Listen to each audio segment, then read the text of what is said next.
할렐루야. 자, 주여 나를 건져내시옵소서라는 제목으로 하나님 말씀 전하겠습니다. 여러분, 화이트 아웃이라는 말을 혹시 들어보셨습니까? 화이트 아웃이라는 말. 자, 이 화이트 아웃이라는 말, 이게 눈 표면에, 사전적인 의미로 눈 표면에 가스가 덮여서 원근감이 없어지는 백시 상태를 의미하는 일종의 등산 용어라고 합니다. 이게 무슨 말인지 알아듣기가 어렵죠. 그러니까 이게 다른 말로 뭐라고 표현되어 있냐면은 화이트아웃을 한국말로 시야 상실이라고 표현이 되어 있더라고요. 자, 뭐냐면 주로 이 사진과 같이, 사진 한번 보실래요? 사진과 같은 상황인데요.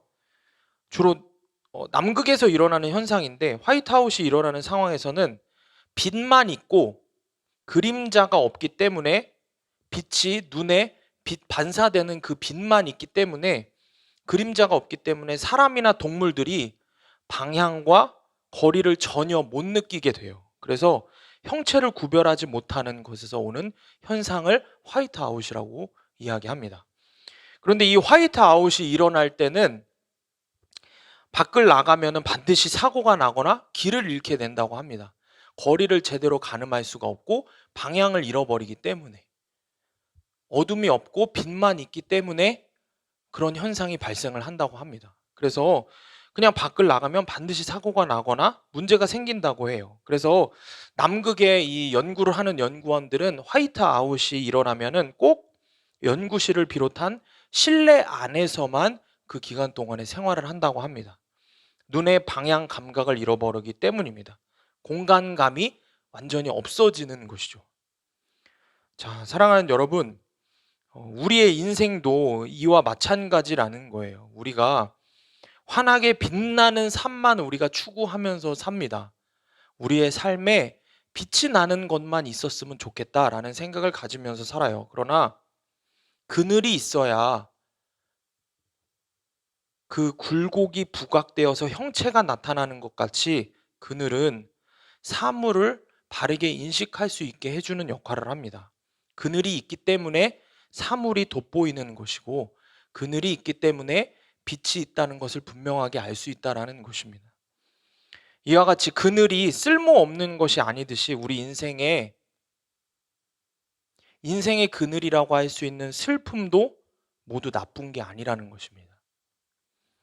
고난도 모두 버려야 하는 것이 아니라는 말입니다. 그런데 우리는 자꾸 이 실패를 감추려고만 한다는 것이죠. 어떻게 보면은 유교적인 문화에 익숙한 우리나라 사람들은 체면 때문에 내가 실패한 경험들, 좋지 않은 면들을 감추려고 하는 경향들이 있다는 것이죠. 근데 이게 그리스도인들, 신앙인들에게도 똑같이 비슷하게 작용을 합니다. 신앙인들도 고난을 이야기하고 고난을 생각하면은 그것이 마치 하나님께서 나를 사랑하시지 않아서 나에게 주신 벌이라고 생각하거나, 아니면 자신이 축복이 아닌 마치 저주를 받은 거라고 생각을 하기도 하고, 아니면 내가 실패한 신앙인, 실패한 그리스도인이라고 여겨질까봐 내 삶의 고난들을 숨기려고 하고 감추려고 하고 터부시 여긴다는 것입니다. 그런데 사랑하는 여러분, 우리 삶의 어두운 부분, 고난을 통해서 우리는 우리 삶의 곳곳에서 항상 함께 하시고 바른 길로 인도하시는 빛이신 주님을 깨닫게 되고 발견하게 되고 만나게 된다는 것입니다. 오늘 본문의 야곱도 자신 앞에 닥친 고난을 통해서, 고난이 닥치고 나서야 자신과 함께 하시는 하나님을 만나게 되고 더 분명히 그 주님을 붙잡는 말씀에 적용을 하게 됩니다. 오늘 말씀을 통해서 우리도 각자의 삶에 임한 어려움들, 삶의 고난을 말씀으로 해석하는 은혜가 있기를 원합니다. 말씀으로 여러분의 삶의 고난을 해석하고 적용하고 결단하는 귀한 시간이 되기를 원합니다. 첫 번째로, 나에게 찾아오신 하나님의 군대를 만나야 합니다. 자, 오늘 본문의 말씀 배경을 살펴보면 이런 내용입니다. 야곱은 외삼촌 라반의 집에서 20년을 일을 했습니다. 20년을 일을 하고 이제 자신의 식솔들을 거느리고 하나님이 말씀하신 대로 자신의 고향 땅으로 돌아가고 있는 상황입니다. 그런데 이 고향 땅으로 향하는 야곱의 마음이 어땠을까요? 야곱의 마음은 무겁기만 했습니다. 왜 그럴까요? 20년 전에 자기가 고향 땅을 떠날 때 자기가 속여서 장자권을 도둑 맞아서 자기를 죽이려고 했던 형 에서가 기다리고 있기 때문입니다. 지금 야곱의 심정이, 고향으로 돌아가는 야곱의 심정이 어떨지를 한번 상상을 해보시기를 바랍니다. 필연적으로 만날 수밖에 없는 형 에서를 생각하면 생각할수록 두렵고 떨렸을 것이라는 거예요. 그런데 이렇게 두려워 떨고 있는 야곱에게 하나님의 은혜가 임합니다. 오늘 본문의 1절 말씀입니다. 야곱이 길을 가는데 하나님의 사자들이 그를 만난지라. 자, 이 말씀을 세번역 성경에서는 이렇게 기록합니다. 야곱이 길을 떠나서 가는데 하나님의 천사들이 야곱 앞에 나타났다. 자, 우리가 주목을 해야 할 것은 하나님의 천사들이 야곱 앞에 나타나는 것입니다. 여러분, 야곱이 하나님을 찾았던 것이 아니고요. 죽을 만큼 두렵고 떨리는 야곱의 마음을 미리 알고 계신, 이미 알고 계신 주님께서 먼저 야곱을 찾아오신 것입니다.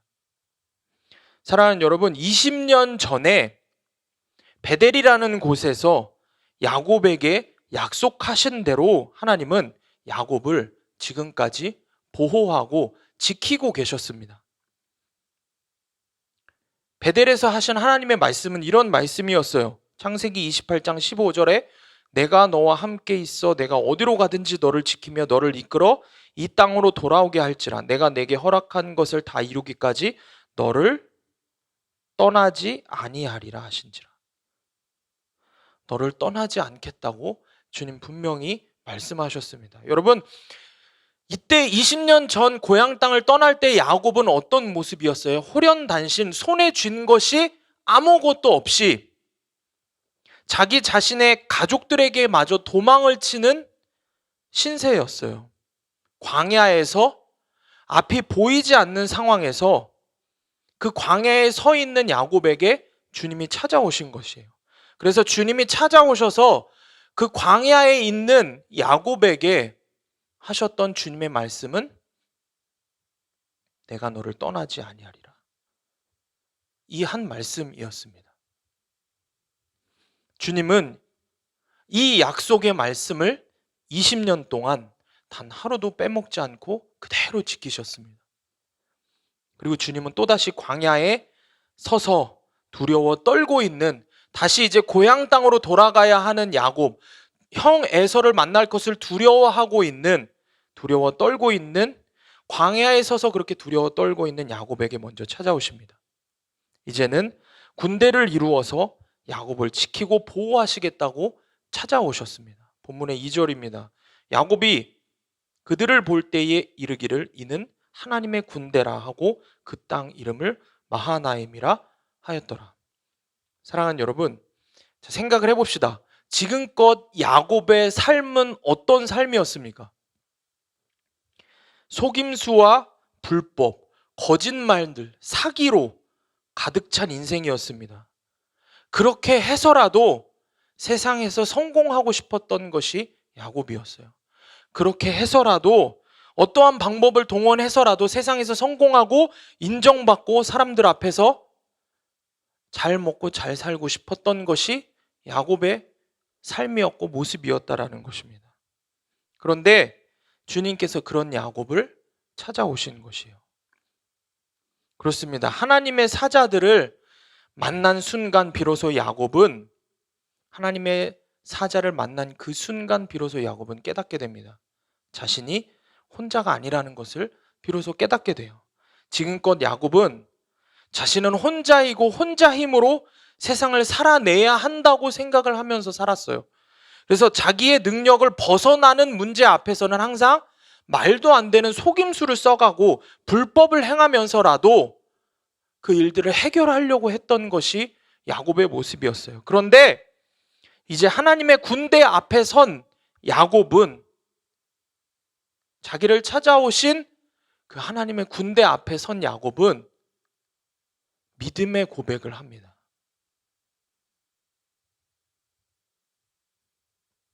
야곱이 이르기를 그 땅 이름을 마하나임이라 하였더라. 마하나임이라 하였더라. 여러분, 이 마하나임이라는 뜻은 하나님의 진영이라는 뜻을 갖고 있습니다. 하나님의 진, 하나님의 진영, 하나님의 군대가 머무는 곳이라는 뜻을 갖고 있습니다. 자, 이것을 영어 성경에서는 더 간단하게 너무 직설적으로 잘 번역을 하고 있습니다. 이렇게 설명을 하고 있어요. This is God's camp. 어렵지 않은 영어죠. 하나님의 캠프다. 하나님의 진영이다. 그것이 마하나임이라고 부른 거예요. 여러분, 지금껏 야곱은 자기 자신이라고 하는 군대를 붙잡고 살아왔던 사람입니다. 그런데 이제는 하나님의 군대라고 하는 또 하나의 군대를 보게 되는 것이에요. 그리고 마하나임, 하나님의 진영이라고 고백을 하는 것입니다. 이게 무슨 의미일까요? 이제는 내가 자기 자신이라고 하는 그 군대를 내려놓고 하나님의 군대를 붙잡고 살겠다고. 하나님의 은혜 아래, 하나님의 진영 아래 나의 군대를 버리고 하나님의 군대를 붙잡고 살겠다고. 하나님의 진, 하나님의 품, 마하나임 안에서 살겠다고 고백하고 있는 것입니다. 사랑하는 여러분, 세상에서 사는 것이 여러분 어떻습니까? 여러분, 세상에서 사는 게 녹록한가요? 요즘 우리 청년들이 더 이런 주제에 박주성 청년부터 시작해서 많은 싸움을 하고 있는데, 삶에 제가 요 몇 주 동안 청년들하고 개인적으로 만나서 밥도 먹고 대화도 하고 교제도 하고 이야기도 하고 하는 가운데에 하나같이 똑같이 나누어주는 공통적인 말들이 있었어요. 그게 뭐였냐면은 힘들다였어요. 삶이 힘들다, 직장이 힘들다, 사람을 대하는 게 힘들다, 관계하는 게 힘들다, 일이 너무 힘들다, 세상 살아가는 게 정말 힘들다. 사랑하는 청년들, 자기 자신이라고 하는 군대만 붙잡고 살았던 우리의 삶을 내려놓아야 한다는 것입니다. 오늘 말씀은 우리에게 그것을 분명하게 말씀하고 있습니다. 오늘 말씀을 통해서 하나님께서 분명하게 우리에게 약속하시는 것은 하나님의 군대가 저와 여러분을 지키고 보호하시겠다고 약속하고 계십니다. 그러니 우리가 이 시간에 하나님 말씀 앞에서 결단하며 고백해야 하는 것이 있습니다. 야곱과 같이 내 삶에 임한 하나님의 놀라운 은혜, 마하나임을 고백하는 것입니다. 하나님의 진, 하나님의 진영, 하나님의 품 안에서 살고 싶다고, 내가 그렇게 살아가겠다고, 자기 자신이라고 하는 군대를 내려놓고 하나님의 군대를 의지하면서 살겠으니 하나님의 군대가 머무는 하나님의 진, 하나님의 품 안에서, 그 마하나임 앞에서 그 안에서 내가 살겠노라고 고백해야 한다는 것입니다. 자, 적용 질문입니다. 지금껏 붙잡고 살아온 나의 군대는 무엇입니까? 나에게 찾아온 하나님의 군대를 의지하며 마하나임 안에 거하기를 고백하겠습니까?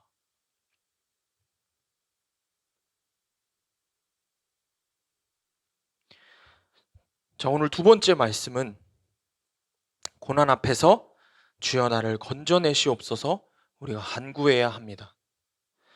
어쩔 수 없이 직면해야 할 형 에서와의 상봉을 앞두고 잔꾀에 능한 야곱은 형의 마음을 돌리고자 또다시 계략을 꾸밉니다.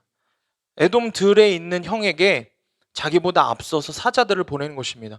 본문의 3절부터 5절 말씀을 한번 살펴보겠습니다. 3절 말씀부터 보면 야곱이 세일 땅 에돔 들에 있는 형 에서에게로 자기보다 앞서 사자들을 보내며 그들에게 명령하여 이르되 너희는 내 주 에서에게 이같이 말하라. 주의 종 야곱이 이같이 말하기를 내가 라반과 함께 거류하며 지금까지 머물러 있었사오며 내게 소와 나귀와 양떼와 노비가 있으므로 사람을 보내어 내 주께 알리고 내 주께 은혜 받기를 원하나이다 하라 하였더니. 여러분, 야곱의 모습을 한번 보세요. 지금 이 야곱의 고백과 모습을 한번 보세요. 우리가 방금 전에 뭐라 그랬어요? 하나님의 은혜를 경험하고 마하나임을 외쳤던 게 야곱이었습니다. 하나님의 진영 안에 있겠다고 고백하고 하나님의 진영이다 라고 소리쳤던 게 바로 지금 야곱이었어요. 그런데 곧바로 자신의 삶으로 다시 돌아오니 어때요? 여전히 형 에서가 두려운 거예요.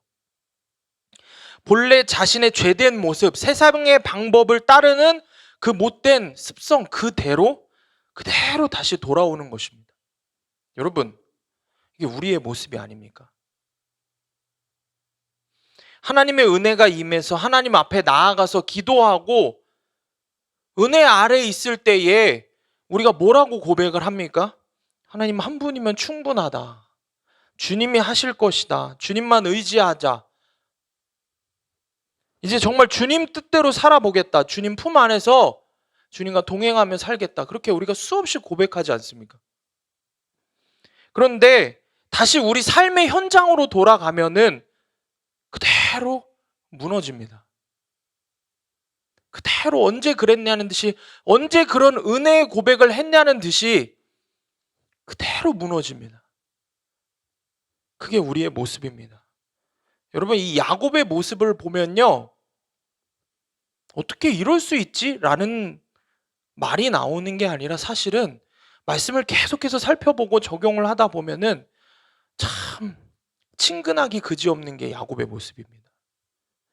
그렇게 은혜를 경험하고도 주님 앞에서 그렇게 다짐하고도 삶의 현장으로 돌아가서 또다시 자기 자신이라고 하는 군대를 붙잡고 삽니다. 세상의 방법을 의지를 하고 아무렇지도 않게 믿음을 버리고 세상과 타협하면서 삽니다. 그리고 어떻게 해요? 자기 합리화를 하면서 살아갑니다. 그러다가 다시 주일날 교회에 오면 다시 그리스도인이라고 하는 또 다른 옷을 입고 와서 거룩한 척을 하고 우린 또 예배를 드리고, 또 그러면서 주님 은혜가 있으면 어때요? 눈물을 흘리면서 기도하고 결단하고, 그리고 다시 월요일부터 시작되는 삶으로 돌아가면 그리스도인의 옷은 벗어버리고 다시 세상의 죄된 옷을 똑같이 입고 아무렇지도 않게 살아갑니다. 말씀대로 사는 거 안 돼. 다 안 돼. 하나님이 뭐라고 말씀하시는지도 다 알겠대. 그래서 말씀을 하는 것도 듣고 싶지 않다는 거야. 뭔지 다 알겠다는 거야. 그런데 그렇게 살지는 못하겠다는 거야. 현실은 또 현실이라는 거야. 우리 안에 진리 대신 하나님 말씀을 들으면서 어떻습니까? 은혜를 받으면서도 우리 안에 여지를 두잖아요. 그죠? 여지를 둡니다. 그래서 뭐라고 고백해요? 주님, 그렇게 살고 싶습니다. 살고 싶기는 한데요, 그렇게 되지는 않습니다. 그러니까 나 좀 도와주세요. 마치 성령 충만을 받으면은 내가 자연적으로 월요일날 아침이 되면은 큐티책을 펴서 막 큐티를 하고 성경을 자동으로 막 볼 것 같고, 성령 충만하면은 막 회사를 가는 버스 안에서도 막 기도가 터져 나올 것 같고, 막 그렇게 자동적으로 되는 거를 바라기나 하고, 그게 우리의 모습이 아니냐는 거예요. 좀 좋으면 그러는 모습을 원하는 거고, 그렇지 않으면은 은혜를 받고 기도를 하면서도 타협을 해요. 내 마음에 99% 주님 은혜 아래 거하고 있지만 1%의 여지는 항상 남겨두고 있다는 거예요. 그렇지 않습니까? 주님께서는 은혜 아래 거하게 하실 때, 주님 만나 주실 때에 100%의 마음을 원하시지만 우린 99%만 드리고도 다 드렸다라고 합니다. 이 정도면 최선을 다했다라고 얘기합니다. 여지를 남겨두고요. 그런데 여러분, 그 여지가, 그 1%밖에 안 되는 여지가 월요일이 되면요 99%를 이깁니다. 그 1%가 내 전부가 돼 있습니다. 그래서 아무렇지도 않게 타협을 하고 무너지게 됩니다. 지금 야곱의 모습이, 그리고 우리의 모습이 그렇다라는 것입니다. 그렇게 현실은 다르다, 말씀대로 사는 거 알지만 현실은 다르다, 이렇게 타협을 하면서 내 마음속에 그런 여지를 두고 살다가, 그러다가 진짜 큰 고난이 닥치면은 어떻습니까? 야곱을 보시기 바랍니다. 형 에서가 자신에게 보복하려고 400명을 거느리고 온다는 소식을 듣고 뭐라고 고백을 합니까? 6절 말씀부터 보면 사자들이 야곱에게 돌아와 이르되 우리가 주인의 형 에서에게 이른즉 그가 400명을 거느리고 주인을 만나려고 오더이다. 야곱이 심히 두렵고 답답하여 자기와 함께한 동행자와 양과 소와 낙타를 두 떼로 나누고 이르되 에서가 와서 한 떼를 치면 남은 한 떼는 피하리라 하고, 여러분, 심히 두려워하면서 피해를 최소화하고자 자신의 재산을 두 떼로 나누어서 만일의 사태를 대비하는 모습이에요. 매우 합리적인 방법이죠. 그래서 매우 세상적인 방법이죠. 이미 하나님이 군대를 이루어서 자신을 지켜주실 것을 확인시켜 주셨음에도 불구하고 야곱은 막상 자기에게 보복하려고 오는 형 에서의 소식을 듣고 어떻게 해요? 그의 반응은 뭐예요? 두려워 떠는 겁니다.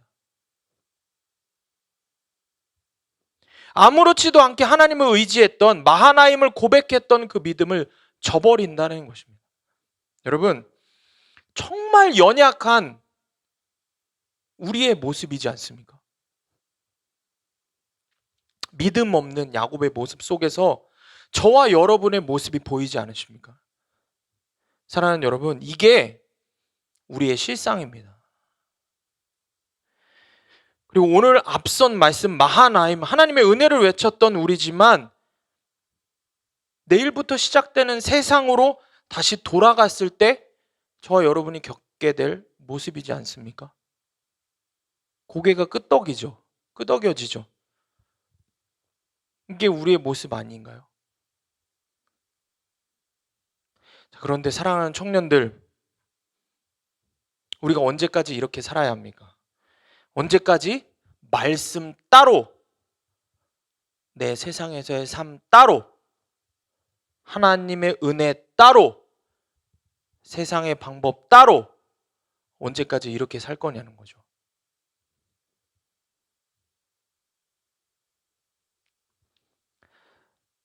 18세기에 영국의 맨체스터의 한 공장에서 있었던 일인데, 여러분, 이 맨체스터 하면은 우리 남자 청년들은 박지성 선수가 뛰었던 세계적인 축구 클럽 맨체스터 유나이티드로 생각을 하겠죠. 근데 원래 이 맨체스터는 영국의 산업혁명 당시에 영국 섬유 산업의 중심지였다고 합니다.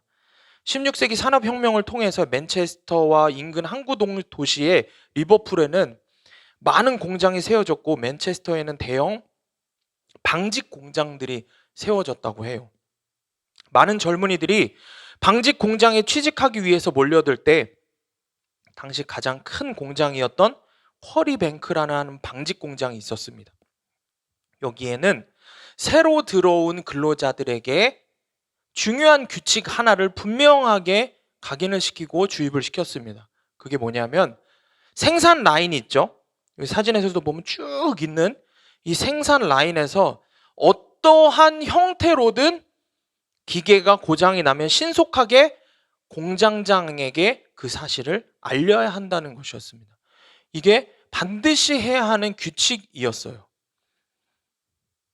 방직 공장 기계 특성상 한 라인이 고장이 날 경우 연속해서 다른 라인까지 멈추게 되어서 큰 사고가 날 가능성이 있기 때문에 신속하게 공장장에게 보고해야 했어야 한다는 것입니다.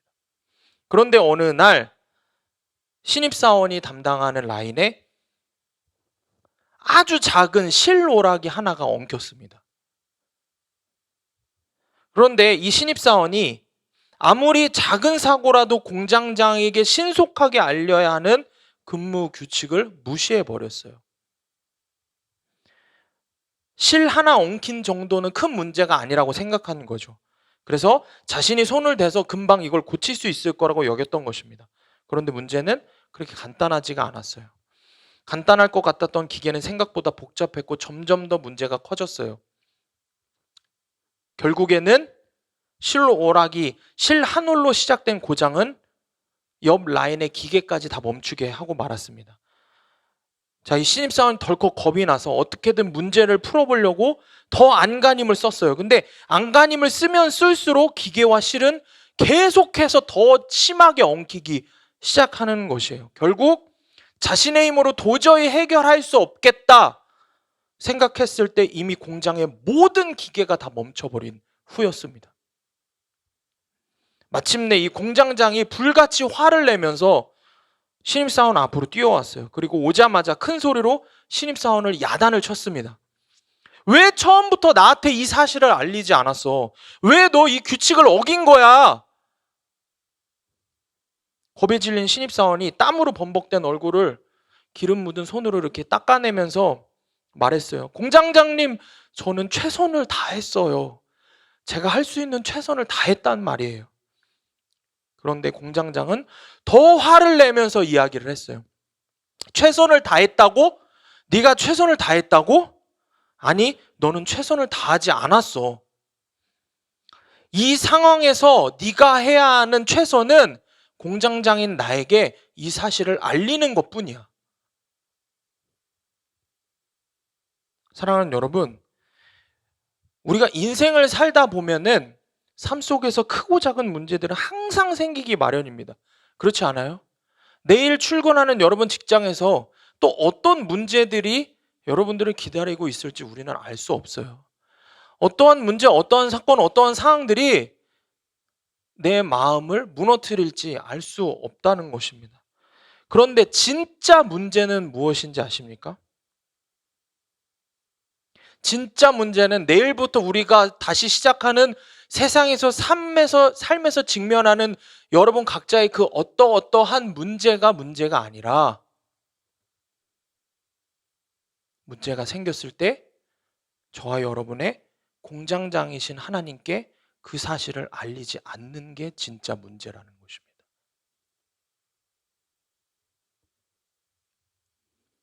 사랑하는 여러분, 오늘 이 하나님의 말씀이 저와 여러분에게 분명하게 약속하고 계십니다.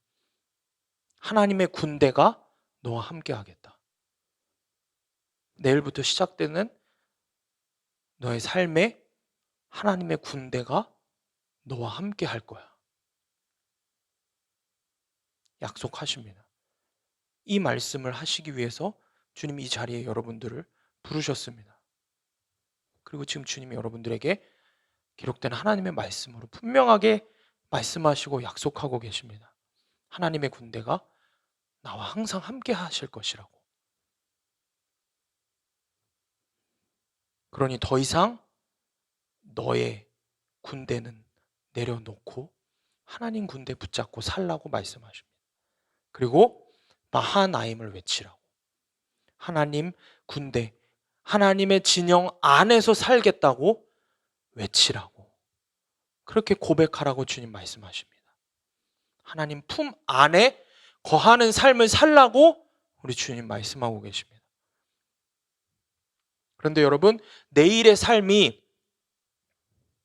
여러분의 각자의 전혀 변하지 않고 우리가 여기서 열심히 울고불고 기도를 하고 해도 다시 돌아간 나의 삶은 전혀 변하지 않고 나를 힘들게 하는 사람은 여전히 힘들게 하고 나를 힘들게 하는 일들은 여전히 나를 힘들게 하고 그 변하지 않고 힘들고 고된 삶이 걱정이 되십니까?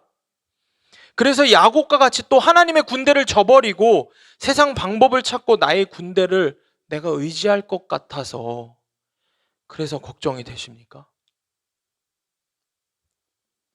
여기 오늘 말씀에 그 문제에 대한 분명한 해답이 있습니다. 9절 말씀입니다.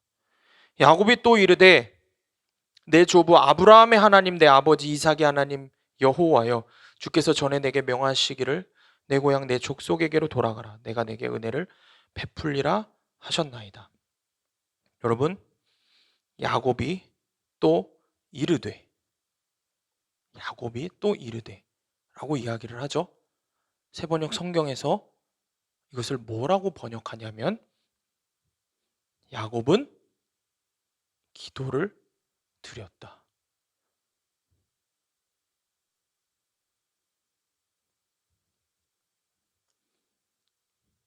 하나님의 은혜, 마하나임을 고백하고도 다시 무너진 야곱이었습니다.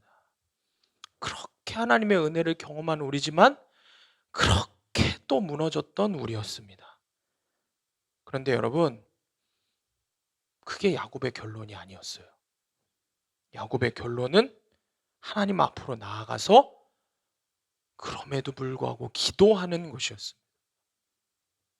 이렇게 기도합니다. 11절 말씀입니다.